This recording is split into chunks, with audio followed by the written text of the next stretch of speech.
It's a considerable honor to be here, especially on a stage with people I've admired my whole life. In any case, I wanted to talk about an issue which is pressing in Mexico and is also pressing in many parts of the world where there is a right to health care or right to health in the Constitution.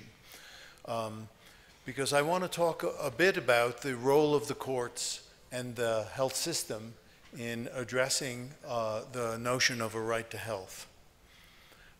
To clarify the role of the courts and the health system in progressive realization of a right to health, or more narrowly, health care, we must first understand what such a right is and what its entitlements are. In my view, the justification for a moral right to health and health care lies in a theory of justice. Such a moral right can be embodied in a constitution where it becomes a legal right with similar entitlements. The recognition through treaties and international covenants of a human right to health or health care also makes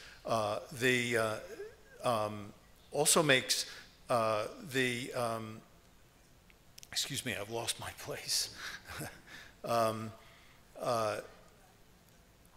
Also makes the entitlements of such a right progressively realizable in light of reasonable resource constraints. And my picture is that there are always resource constraints, some more reasonable than others, but we can't avoid that problem because healthcare in health is not the only good that a system or a society has to address.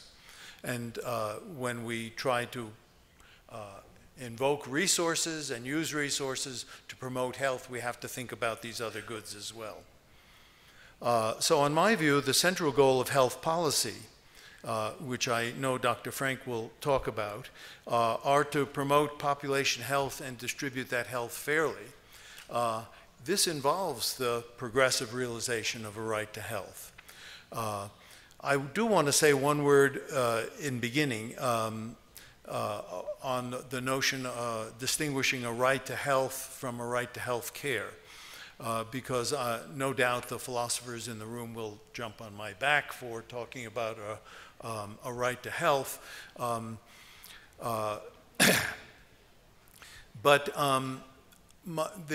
I've been persuaded by is that health has many determinants.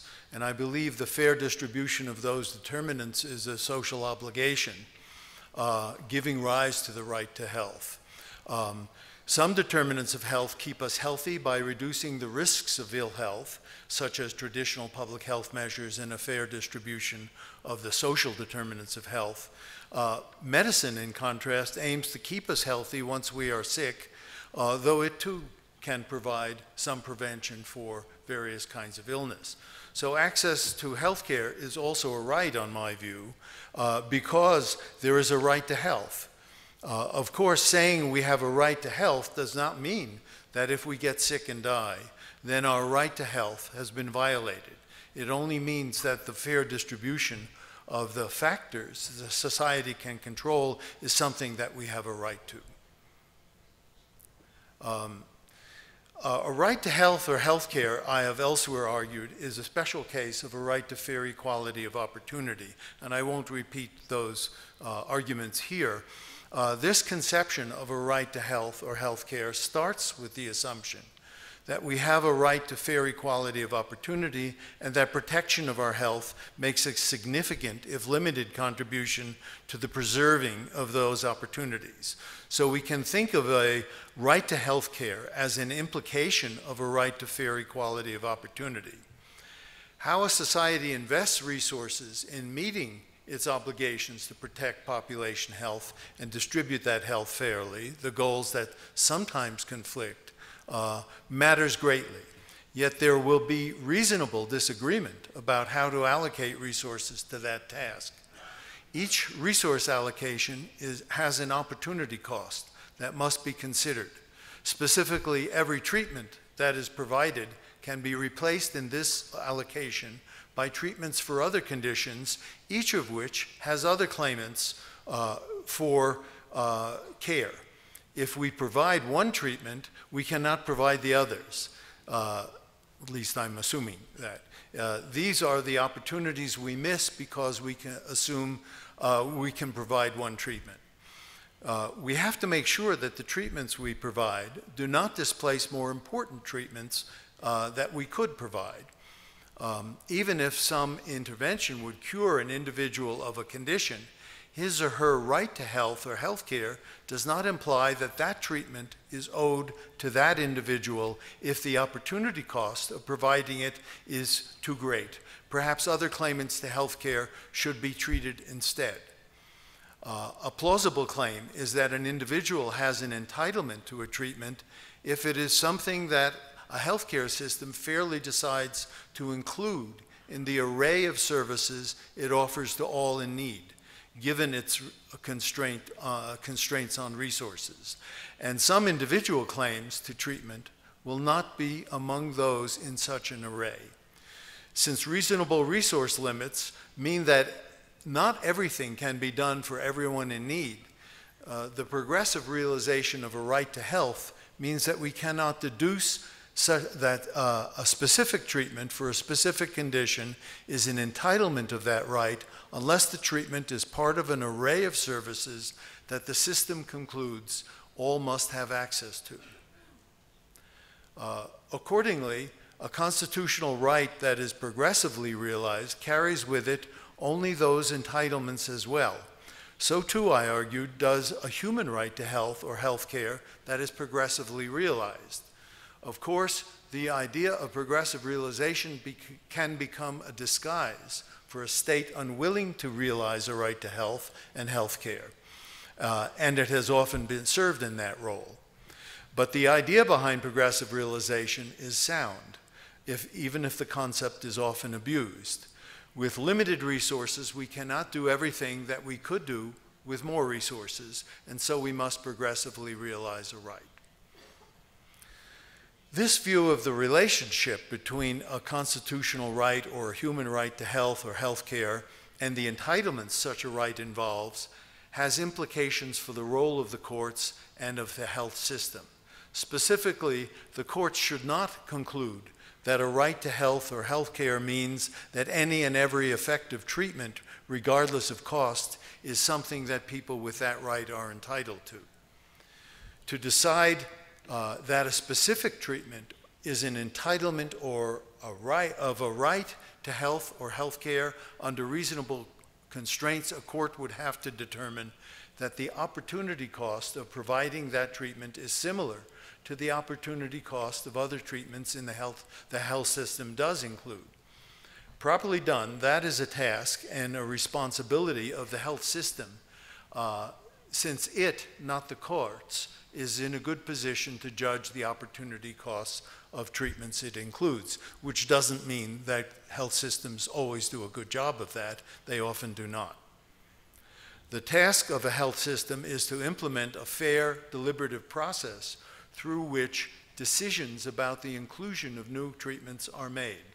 The courts should show appropriate deference to the obligation to this task to the health system, but it has the responsibility to make sure that there is progressive realization of a right to health or health care. Herein lies both the threat and the promise that we hear about as the judicialization of the health system. I hope I don't have to say that word too many times. Judicialization poses the threat of encroaching on the proper task of the health system, which must use limited resources to both promote population health and yet to distribute that health fairly. And this means treating all as equal possessors of a right to health or health care. Specifically, the fear is that the courts will undertake a task they cannot perform well, namely the judgment that the about opportunity costs of treatments which I'm assuming they cannot perform well. Moreover, this risks increasing inequalities, not reducing them, since better off individuals usually have more access to the courts than worse off individuals. At the same time, there is a promise of benefit, since the courts may counter the power of vested interests and political lobbies to entrench or even increase health inequalities. I think there is a middle ground between the threat and the promise. It involves both the health system and the courts acting in a way that improves the progressive realization of a right to health or health care. The health system must better integrate different components of the health system and arrive at a more uniform set of decisions about the fair allocation of resources, so that the different groups in the population all enjoy the contingent entitlements that the right to health care or health provides. This requires establishing, I think, a fair deliberative process for making those resource allocation decisions. Neither the integration nor the implementation of that kind of a fair deliberative process is easy to do, but neither is it impossible to do. On the other hand, the courts must focus on judgments that have the prospect of reducing health inequalities while progressively realizing a right to health. Not only does this mean taking steps to decrease existing inequalities in access to the courts, but it means showing due deference to the delegated authority of the health system to make opportunity cost judgments in a fair and deliberative fashion. But showing due deference to a fair deliberative process requires that there is a process to which deference is owed. If equity across parts of the health system requires integration, including a fair process for resource allocation decisions across these different components of the health system, then there has to be a real attempt at integration to evaluate and show deference to. Due deference to that process should also mean that rationales the process generates should be consistently applied. The courts can make sure that the right to health and health care is respected. I see these slides are flashing by, but I'm not controlling them, so I don't know what's happening, and I haven't been paying attention to them. Any case, thank you, whoever's doing that. Due deference to that process should also mean that the rationales in the fair deliberative process should be consistently applied. The courts can make sure that the right to health and health care is respected equally for all people through oversight of the fair deliberative process implemented by the system. In previous work, Jim Sabin and I developed a theoretical justification for various conditions that we think a fair deliberative process should meet. As long as you're flipping through these slides, go to the next one. Thank you. This very abstract account of what a fair deliberative process involves is something that in previous work under Dr. Frank's supervision in part when he was Secretary of Health in Mexico up until 2006, and with Eduardo Gonzalez-Pierre's assistance. I didn't realize Eduardo was going to be the moderator for this session, but it is very nice to see old collaborators together in this setting. In 2006, we constructed a manual to adapt the approach to decision-making that we described, Jim Sabin and I described in a very abstract fashion, to the catastrophic insurance plan in Mexico. And the intention behind that was to use this as a test of a particular adaptation of a deliberative process in making the kind of decisions about expanding the resource allocation to new diseases in the catastrophic insurance plan that there was no good model for anywhere in the world. We constructed this manual, and it adapted, divided the task into different groups for different participants. There was a clinical group, an economics advisory group, and this is a flow chart depicting that. So the clinical and economics groups would work together on particular disease conditions, present a recommendation to an ethics group, which would make some recommendations, or they would present information to the ethics group. The ethics group would make recommendations, and these would be vetted by their social acceptability. It turns out that in the subsequent administration after Julio Frank's, this process was not actually fully implemented, and one of the main obstacles was that there was a lot of resistance to the social acceptability component. What exactly did it mean? How could one manage those groups? How do you prevent social acceptability judgments from turning into lobbying efforts by vested interests? So that's an issue that I think has to be worked on further, and will be. So this manual was constructed to test the idea of, could this very abstract idea of a deliberative process be adapted within the framework of the Mexican laws that regulated the catastrophic insurance plan.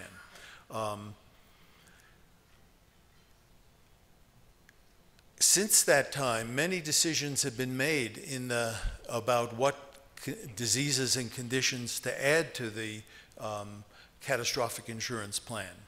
And these were not made with the benefit of this process. So my suggestion is that it is not too late to introduce an adaptation or a revision or reconsideration of this process into the Mexican system. And if it did, it could become a model for integrating many pieces of the healthcare system in and the benefit plans they offer in Mexico. So I'm making a policy recommendation based on some background bioethical thinking about the considerations that would determine whether judgments are made in a fair and legitimate fashion. This is a proposal that is now under consideration and review by the Mexican system. So it is something that I hope could illuminate what the task of the Mexican health system is, but also set some limits on what the role of the courts would be. Because if this manual is implemented, I think that there is something for the courts to show due deference to, and to show some clear respect for, namely an honest effort to make fair decisions about the resources, uses to which these can be put in protecting people against the financial burden of these diseases. I wanted to make a final remark about bioethics, because the picture I have, and it was somewhat foreshadowed by Tom Beecham's remarks, that bioethics was born and raised, and as many people have noted, and it was rooted in the dyadic relationship between doctors and patients, or researchers and subjects. And it was also focused on the question, should we do everything we're able to do using new technologies? What I'm proposing then is that bioethics focus as well on whether health systems and courts are functioning in a way that promotes population health while distributing it fairly. So this I take to be an exercise in the bioethics and health policy that focuses on population health. Perhaps that's because I now work in, under Julio Frank in a school of public health, that I've come to think about this as the central feature, that direction that bioethics should move in.